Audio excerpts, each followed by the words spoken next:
اللہ نے اپنے بندے یونس علیہ السلام کو شہر نینوا کے باشندوں کی ہدایت کے لیے نبی بنا کر بھیجا۔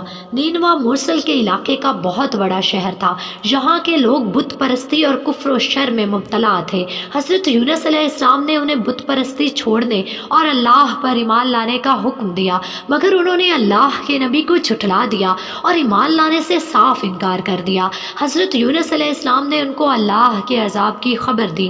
وہ لوگ جانتے تھے کہ یونس علیہ السلام نے کبھی جھوٹ نہیں بولا۔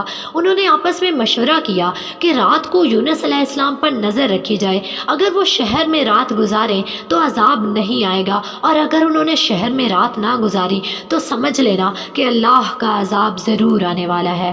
رات کو لوگوں نے دیکھا کہ حضرت یونس علیہ السلام شہر سے باہر تشریف لے گئے، اور واقعی صبح ہوتے ہی عذاب کے آثار نظر آنے لگے۔ چاروں طرف سے سیاہ بادل نمودار ہوا اور کالا سیاہ دھواں شہر پر چھا گیا۔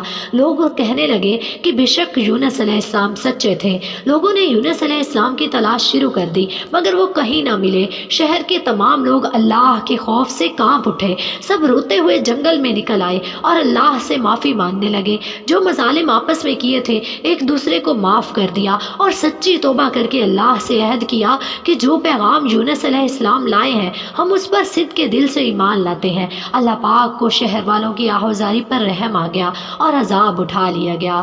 جب کسی قوم پر عذاب آتا ہے تو عذاب آنے کی صورت میں کسی بھی قوم کی توبہ قبول نہیں ہوتی، مگر یونس علیہ السلام کی قوم پر عذاب کے آثار ظاہر ہونے کے بعد جب وہ لوگ ایمان لائے تو ان سے عذاب اٹھا لیا گیا۔ جب حضرت یونس علیہ السلام شہر کے قریب آئے تو آپ نے شہر میں عذاب کا کوئی اثر نہیں دیکھا۔ حضرت یونس علیہ السلام نے سوچا میں تو عذاب کی خبر دے کر شہر سے نکل گیا تھا مگر عذاب نہیں آیا، تو اب وہ لوگ مجھے جھوٹا سمجھ کر قتل کر دیں گے، کیونکہ ان لوگوں کی روایت تھی کہ جو کوئی جھوٹی گواہی دیتا یا کوئی جھوٹی بات کہتا اور وہ سچ ثابت نہ ہوتی تو اس کو قتل کر دیا جاتا۔ آپ علیہ السلام شہر سے پلٹ آئے اور ایک کشتی میں سوار ہو گئے۔ کشتی جب سمندر کے درمیان پہنچی تو ٹھہر گئی، نہ آگے بڑھتی اور نہ پیچھے ہٹتی۔ کشتی والوں نے اعلان کر دیا کہ ہماری کشتی میں کوئی ظالم یا بھاگا ہوا غلام سوار ہو گیا ہے، اس کو چاہیے کہ خود اپنے آپ کو ظاہر کر دے تاکہ اس کی وجہ سے باقی لوگ مصیبت میں نہ پڑیں۔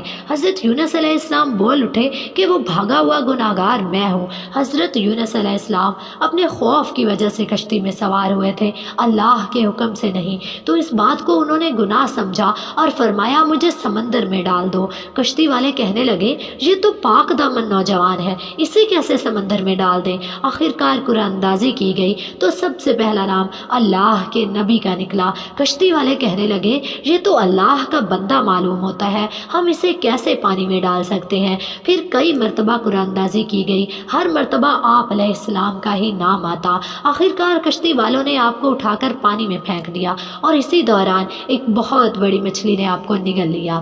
آپ 40 روز تک مچھلی کے پیٹ میں قید رہے۔ اس حالت میں آپ نے سمندری مخلوق کی تسبیح کو سنا تو آپ علیہ السلام نے اس آیت کی تلاوت کی، لا الہ الا انت سبحانک انی کنت من الظالمین۔